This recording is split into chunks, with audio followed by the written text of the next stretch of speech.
Do they have a And gang problem on Indian? oh, huge, What huge. type of gangs? It's amazing because they back in the day they would watch a lot of videos like music videos or rap videos, and so you would have like Bloods and Crips on the Indian reservations. Really? Yeah, yeah, and I've got I've got mixed feelings on the Indian reservations because um, it's like a lost in some aspects, it's like a lost civilization because those kids grow up with no real parental guidance because of the Indian schools that back in the, this is my theory and my theory alone, but they are still sending Indian Native American children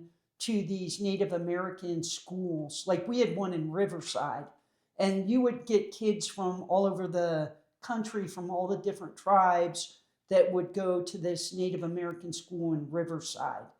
And you're taking the kids away from the parents. The parents don't learn how to parent. The kids don't learn how to be part of a family. And they're rife with unemployment and plagued with alcoholism. And the crime rate on the reservations is remarkable. And unless you're involved in that dynamic or in that area, I think the majority of the public is unaware of what goes on those reservations. Why did they do that? Why did they send the kids to that school? Well, traditionally, that's they were trying to mainstream the kids into American society, like back in the late 1800s, Hmm. and that system is still ongoing. But I'm not sure why they continue to send those kids there. But one of my first interviews out in Riverside was with a young Native girl from the Tohono O'odham reservation down south of Tucson, and there were some allegations that she had been molested by an uncle. And this girl's 15, and I go out and said, "Hey, I'm here to interview you about there's some allegations that you may have been sexually molested by your uncle." And she said, "Which one?" And here she had been molested by multiple relatives.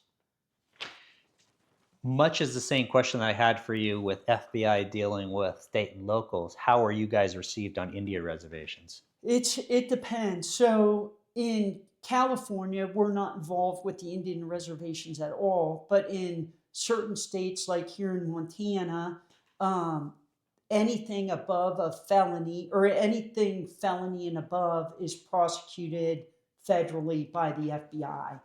But it depends on different. In Alaska, again, the FBI, the Native Americans have chosen to fall under state jurisdiction. But do the tribes like you on their reservations or no? Not necessarily.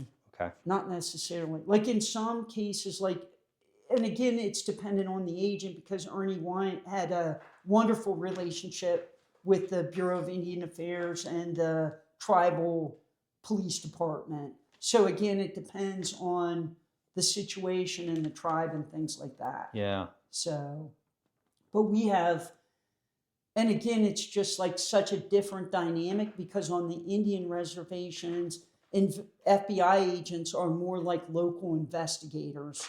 And again, if you're not involved in Indian country, even in the FBI, people don't understand that. So my one friend was working up on in Shelby, Montana, on the Blackfoot reservation, and the crime on the reservation was so bad that the county coroner would not go onto the Indian reservation.